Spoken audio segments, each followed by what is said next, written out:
जी, आज हम मौजूद हैं टेस्ट ऑफ लाहौर में, जहां पीसीसीए और पाक कैंट फील्ड हॉकी क्लब की जानिब से प्रोग्राम का इनेकाद किया गया।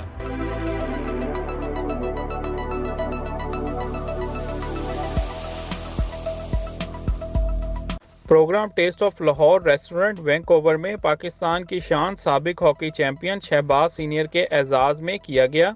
ये programme Pakistani Canadian community association, पाक and field hockey club, Tanoli travels, सरी विलास कंस्ट्रक्शन और आइडियल पेस्ट कंट्रोल की जानिब से किया गया, जिसमें कैनेडियन हॉकी कोच निक संधू के अलावा दीगर मेहमान खुसूसी रचना सिंह, जेनी सिम्स, गैरी बेंस ने शिरकत की। इसके अलावा पाकिस्तानी कैनेडियन कम्युनिटी एसोसिएशन के सदर खालिद चौहान, नायब सदर और डायरेक्टर्स ने भी शिरकत की। इस मौका पर पाकिस्तानी कम्युनिटी और सिख कम्युनिटी की बड़ी तादाद मौजूद थी। शहबाज सीनियर ने तमाम लोगों का शुक्रिया अदा किया और कहा कि वैंकूवर के लोगों ने इतना प्यार दिया कि ये महसूस ही नहीं हुआ कि वो कनाडा में हैं।